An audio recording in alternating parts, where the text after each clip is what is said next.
What do you think are the biggest challenges facing manufacturing and distribution companies today?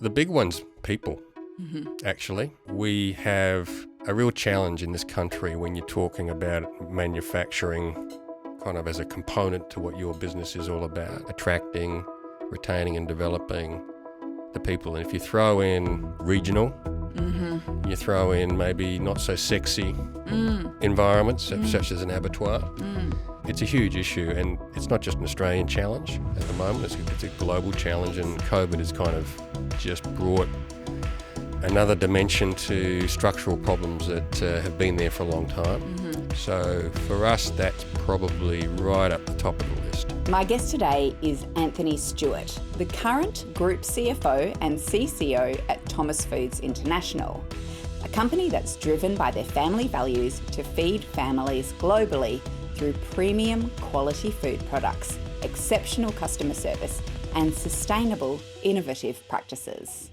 He has global experience in consumer goods, manufacturing and distribution, having also worked as CFO for Beam Global Spirits and Wine and the Detmold Packaging Group. He has more than proved his business capabilities, driving change in fast-paced, challenging and culturally diverse environments across the various organisations he's worked for. Hi, I'm Tony Stewart from Thomas Foods International. Join us on the Accountants on Purpose podcast. Hi, I'm Sarah Bartholomeusz from YouLegal. The Accountants on Purpose podcast showcases inspiring accountants who are leaders in their field. And then it just came to me like a bolt of blue. What makes them tick? Love it. How did they get to where they are? I want to inspire. And what do they do now for their teams, their clients, and the world? Are you looking to make a difference in your accounting career? Chartered Accountants Australia and New Zealand have designed a new program to offer greater learning flexibility, allowing candidates to balance work and study efficiently. The new CA program offers authentic assessments based on real-world scenarios that integrate technical and professional capabilities and impactful learning through a blend of digital and face-to-face options. Learn more, search New CA program today. Who's your hero? You know what, I don't really have a hero in the pure sense of that word, but I guess there have been people that have inspired me over my life, and one that really does spring to mind, which was early in my career, was Nelson Mandela. Yeah, probably, just as I was going through university and starting out on career, he was really kind of a central figure. And I remember reading his autobiography that was released in the mid-90s, The Long Walk to Freedom.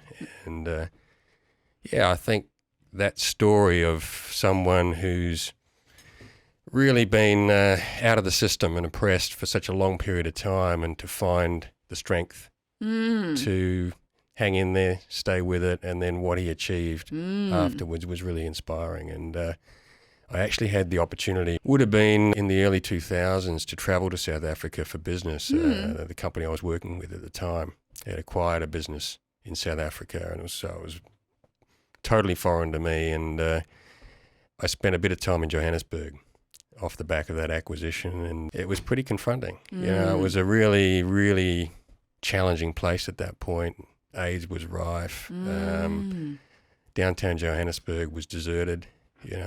Everyone had left because it was just so dangerous. Yeah, that kind of closed a little bit of a loop in terms of that whole story. So he's probably the one that springs to mind in terms of somebody who really I could relate to and provided some inspiration to me through my career. Beautiful. It's exciting. Oh, what did you want to be when you grew up? Not an accountant. So you didn't always know that was your future? Not at all. Didn't even know what accounting was when I started. So I actually, as a kid, I was really into cars and car racing. And so for me, F1 was the thing. So that was kind of the dream. And as I got a little bit older and was finishing school, decided that a fighter pilot might be a good way to go. Okay, yep. That's adrenaline-filled choice compared to being an accountant. Absolutely. So sort of thought about that. Actually applied to the RAF at Yes. the time and didn't quite get through the screening process. So, okay, what do? I went to university and I did economics, actually. And that's where I was going, to be honest. Was going to be an economist, really enjoyed it, was good at it. I only did accounting just to fill in some subjects at university. And I guess as things happen, you get to the end of your degree and companies come onto campus and interview, and the accounting firms were part of that. And I happened to get offered a few jobs and I thought, we'll give it a go. Why not? What have I got to lose? So I joined one of the big firms at the time, Arthur Andersen, and the rest is history, really. But no, there was no plan ever. It's like a sliding door story, isn't it? Absolutely. Like Absolutely. what would have happened if you got into the RAF and... Yep. Absolutely. I think that is the story of most people's careers. It's you kind of reach these junctures that aren't necessarily under your control at all, and you make a decision, or a decision's made for you. You go left or you go right, and then that sets you on a different path. And take the opportunities when they're there. Yeah. And so for me, the journey hasn't been about accounting, actually. It's been about what accounting has allowed me to do. And the experience that I've been able to have. So what's your favourite thing about your role at Thomas Foods? It's two things, to be honest. The first thing is just the variety. Yes. It's such a dynamic environment. It's a large business. It's global. So my days are completely different one day to the next, and it's fast-paced. So that's that dynamic kind of Exciting. nature of the environment is the first thing that springs to mind. And the other thing is just building things. It's actually being involved. So it's a successful business. It's got lots of capacity to do lots of things.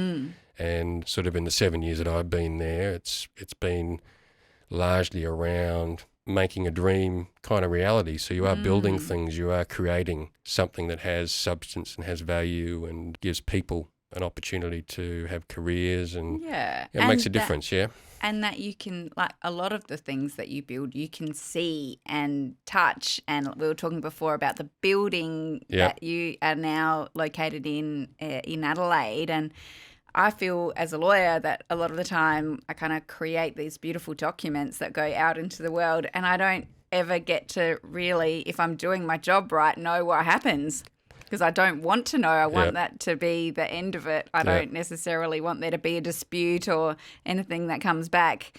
It's all emails and documents in my world. So it's interesting you say that, because I spent 10 years in the profession doing similar work, so advising, consulting, providing service to other businesses, and that was fantastic because you learn a hell of a lot, and I got the opportunity to travel and start to understand what was possible. But at the juncture that I kind of had one of those sliding door moments and moved into the corporate world, that's the thing that's kind of kept me there, is that real tangible, being part of something you can relate to and you can feel attached to and proud of. But so they're probably the two things that combined keep me going. what's one thing that Thomas Foods does that you think other companies should do? Again, it's not probably one thing. It's a combination of things. The start of it is just thinking big. So there is a genuine kind of vision and aspiration to just be good. And so it's not about being big. It's about really being at the top of our game. Yep. So that's kind of the start of it. I think the second piece of that jigsaw puzzle is just an ability to make decisions. So you touched on the fire kind of as we were chatting earlier on. There's no way you can plan and have everything nailed down in terms of what you do when you have a catastrophic event like that.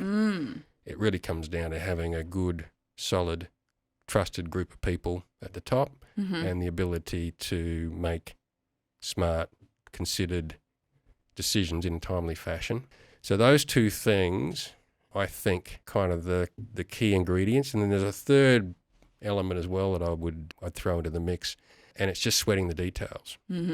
So despite the fact that the business is now quite large, its DNA has been built on, it's a high volume, low margin kind of business that we're in.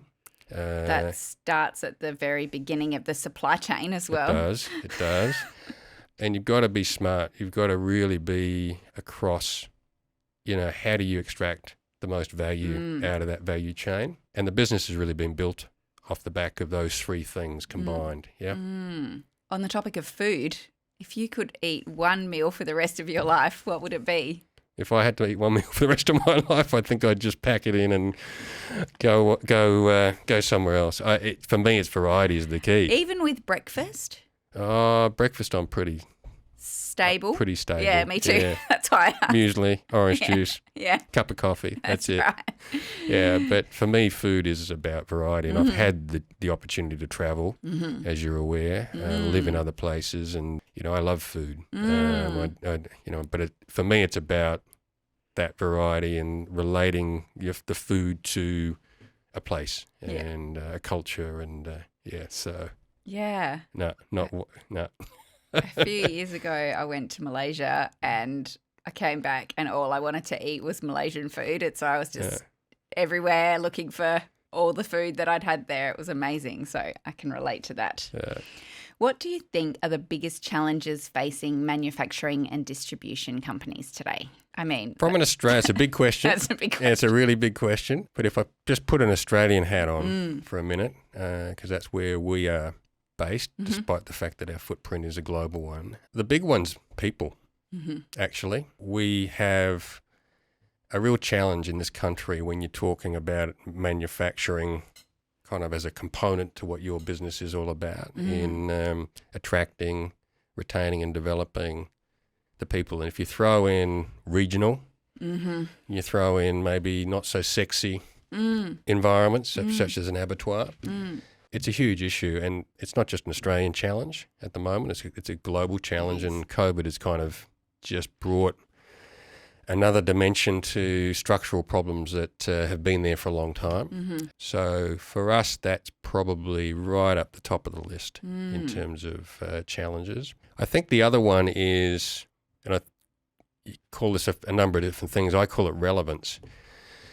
It's your social license, essentially. Ultimately, what we do is we provide a product that an individual, a consumer, ultimately is either deciding to purchase and consume in their household. And your product is one of many available to them. So this question of understanding what's happening really at the coalface and how your business fits into changing social values and expectations. Sustainability is part of that. Corporate responsibility from the point of view of, making sure that you're doing the right thing. You're working with, credible partners, all of those things, modern slavery, et cetera, et cetera, et cetera. Yeah, so that the stakeholders in the supply chain have the same values as you and absolutely. Yeah. We're dealing with farmers kind of on one end, and you're dealing with, consumers in Shanghai on the other end. And it's kind of making sure that you're...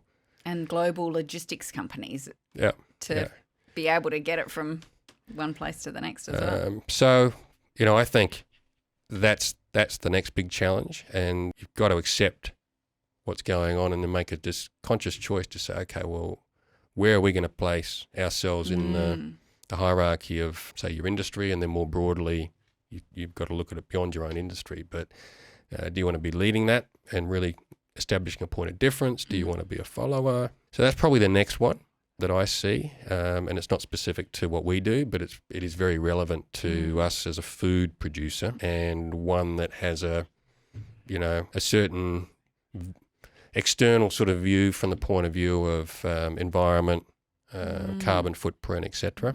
And I think the third one is just this question of, what is your value proposition? And for us, we've been on a journey over a 30-year period, so the business is 30 years old, give or take. It started off as purely a trading business where they were purchasing livestock and selling product on the other end, and somebody else was doing the bit in the middle. Then they moved into processing, and the last 10 years has been about transitioning from being a pure Australian footprint processor to a more vertically integrated global food company. that was necessary in order to maintain a value proposition to an end customer that can sustain what you do, and you don't become marginalised, irrelevant, and you get squeezed. And it gives you more control. Totally. Yeah, totally. And it's been very important for us through the last 18 months with COVID. Always knew it was the right strategy, always knew that it was kind of where we needed to be. If you then look at kind of what we've had to deal with over the last 18 to 24 months and how that model has played and the advantage it's given us versus, say, other companies that we're competing against, and the opportunities, the doors it's opened, has really kind of reinforced the value in that. You've had a lot of experience internationally with global brands. What's been the favourite place you've travelled? Gosh, this is like the food question, and why? I know it is. Yeah, I've had the privilege, to be honest, to travel, and I love to travel. It's not something that I grew up with. It's a thing that was part of my life, and work kind of opened that up. And then, you know, I've got the bug from a personal point of view as well. Yeah, the thing that I have learned about that is that the world's a really interesting, complex, diverse place. So there are wonderful places, but there are lots of them, and they're all different. They're all different. So picking a favourite is really, really hard. I think from a professional point of view, in terms of the places I've actually lived outside of Australia, San Francisco would be up there as just a really cool place, and it was part of that, you know, time of life, what was happening kind of in Northern California at that time. It was when the tech industry was really just starting to get its mojo. In the late 90s or It was early 90s, so it was right at the start of that. Yes. Yeah, so that, you know, and I still love to go back there, to be honest. The other one from places that I've lived is London, and I only spent a fairly short time there in the end. But yeah, coming from Adelaide and being in London, working for a global company, and that was in the late 90s, early 2000s, was pretty cool. So they're probably the two that jump out. And then from a personal point of view, I've had a couple of really interesting trips in the last few years. One was to Tanzania. Oh, wow. Which I've never been to Africa other than for business, into South Africa. And the other one that really kind of is in my mind is Peru. So again, just sort of completely different history, culture, physical environment, just getting you way, way out of your comfort zone. Yeah, but there's a long list. Is there a list of places you'd like to go that you haven't been? Yeah, there is. It's evolving, but yeah. The last 2 years have been tough because you know, if that's something you like to do, and for me, it's always been an opportunity on two fronts. So I've always travelled for work, and that is good from the point of view of just getting you out of your comfort zone, getting you away from your comfortable, familiar environment, and just staying in touch with what's going in the world. And then from a personal point of view, it's just that opportunity to get away, have a genuine break, get away from all of the day-to-day distractions, and recuperate and reflect. Not having that is kind of, I'm definitely at a point where it was fine for the first 12 months. Yeah, but now you're missing it. Now I'm missing it. Yeah. Yeah. I had a trip to Hiroshima booked in February 2020, and I chose not to go. Yep. The borders were still open. Like, I didn't get any refund, but I was convinced I would, because it's a long way from Adelaide. It's like 40 hours with the train trip and everything. Yeah. And I just thought, I don't want to be the person who brings this back to back to Adelaide, and then I don't know if I did the right thing, but who knows? Can't regret it. Yeah, exactly. Has COVID-19 impacted your role being a global company, and how are you navigating it? Well, the short answer is yes. It's unavoidable. I would say, to your point, this has played out differently country by country.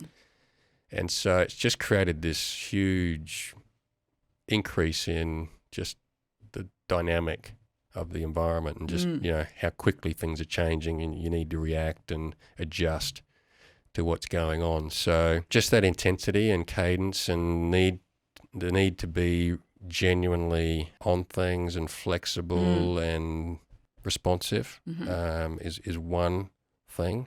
Presented opportunities as well, interestingly. At the start, you just kind of, you know, you're looking at all the things that are going to go wrong and it'll be a problem, but actually it's also presented a lot of opportunities because of kind of the assets that we had and the capability we had. So while certain countries and certain segments were impacted at various times, others have really done very well. Opened up. Opened up. And so that's kind of interesting. And those two things combined have probably forced decisions to be made that were needed anyway, but just kind of pushed them along and accelerated things. Probably the same for lots of industries. I would say so, yeah. So as we kind of look ahead and sort of optimistically look at what sort of 2022 looks like, and we start to get back to a more normal environment, that's a real positive as well. You know, I guess the other thing is, you know, something I touched on earlier around just people.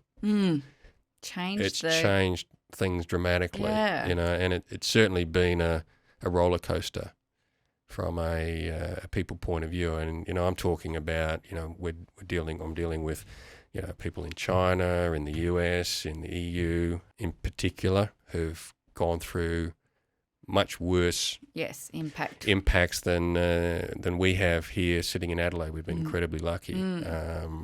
And we've had to change the way in which we're interacting, the way that the mechanics of how you stay connected. And it's amazing what you can do. Understanding what they're going through at various times through this sort of period, and not really being able to do much about it other than listen and kind of be empathetic has been pretty challenging.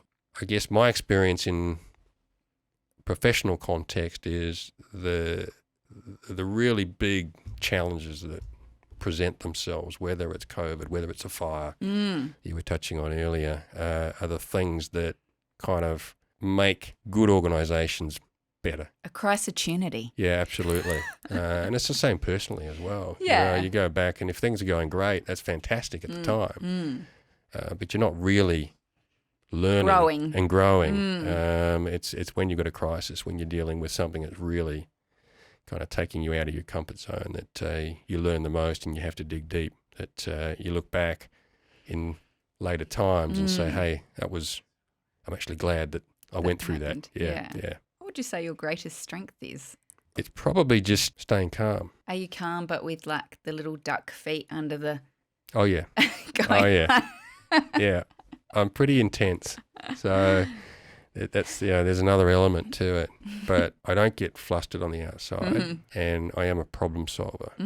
Those two things together have been very valuable to me over my career. Yeah, it's not that I'm not processing things quickly and trying to work things through and, you know, having a high intensity in terms of what I do, but not getting flustered and being able to actually then consider things, work through a solution, and combine with resilience, I think is probably the other thing that certainly is very much part of me. Do you think you've always been that way? Some of it, yes. Some of it, no. You know, some of it you learn just through experience. Yes. But you are who you are. You don't change that. But you do learn to, I guess, make the most of your strengths and kind of fill in some of the gaps in terms of where the weaknesses are. You know, if I look back and say, okay, where do I start and where am I now? Yeah, they're probably the things that are really have been important. And I think, you know, if you're a leader within any context, you know, you need to be able to reassure people, particularly when things are tough, things aren't going so well, and give people a sense that, no, it'll be okay. Yeah. It'll be okay. We just need to figure this out. We'll get through it. Yeah, that's what I thought of when you were saying that is I think you do have to have that experience, because thinking the first company I worked for, when there was a corporate takeover and there were members of my team got made redundant, and I didn't know to expect that. Yeah. And when I got told, I just burst into tears. And I'm not somebody who cries at work. Like I was just so surprised and upset, I suppose. Whereas now, if that were to happen, it would be my job to probably do it. But no, my job to like work with the team to reassure them that their jobs are fine and why these decisions were made, and that it's not personal, but it does feel personal the first time. I think like when it first happened It's me, always it felt- personal. yeah. Actually, it is, because I've had to close businesses down and stand in front of 100 people and tell them that, sorry, for This is whatever your last reason, day. this is it. It's hard. That is always personal at the end of the day, but it's not. All you can assure them is that, life will go on. The sun will come up tomorrow. Things will be okay. Ultimately, it's just a job. So, and you do need to go through some of those sort of experiences, I think, to get to that other that other stage where You know that's true. and you can look somebody in their eye and genuinely give them that reassurance. Yeah. What is your purpose? Well, that's a massive question. I know. This podcast is called Accountants on Purpose, Yeah, and it's okay. always a question we ask. Yeah. For me, there's a couple of things, I guess, that come to mind. The first is, and this is part of the drive that we were just touching on. For me, it's about making the most of what I'm capable of doing. I've got skills, I've got capabilities, I've got weaknesses as well. So I'm gonna make mistakes, but kind of drive to just do my best and make the most of what I got. Ultimately, it's up to me. The world will be, the external environment will be, the bad stuff will happen, but it'll be okay. So that's kind of what drives me from a purpose point of view professionally, and I think personally it's actually about just trying to be happy. And what is that, right? It's a really kind of amorphous thing as well. But as I've got a little bit older and learned, it's largely about just enjoying the journey, enjoying today and what's in front of you. And that's something I definitely have learned over the years. I was always one that was not planning, but thinking ahead, Future. thinking about the future. It's kind of about, driving to that, and then it's the next thing, it's the next thing, it's the next thing. Not necessarily enjoying What you had at the moment. what I had at the moment and the experiences that I had, and you start, so at various times you start to reflect back and you think, well, that was pretty cool. But I didn't really kind of enjoy it at the time. And so for me now, it's very much about that and just focusing on today and the week ahead and enjoying some of the cool things that you get to do and experiences you get to have and appreciating that. What would you say to 18-year-old Anthony? Just, you can do it. I guess, when I was that age, I lacked confidence. You're a product of your environment. And as I've sort of gone out and developed my career and explored the world and kind of interacted with people at all levels, you start to get a much better appreciation of kind of what you're capable of and kind of what the world can offer in a positive way. Yes. So it's not about being afraid. And so it's just probably simply that. And just back yourself, be confident, and it'll be okay. We're on a mission to find like-minded accountants from around Australia. If you are a purpose-led accountant, continue the conversation with us in our private Facebook group. Search for Accountants on Purpose, join us, and together we can change the world for good.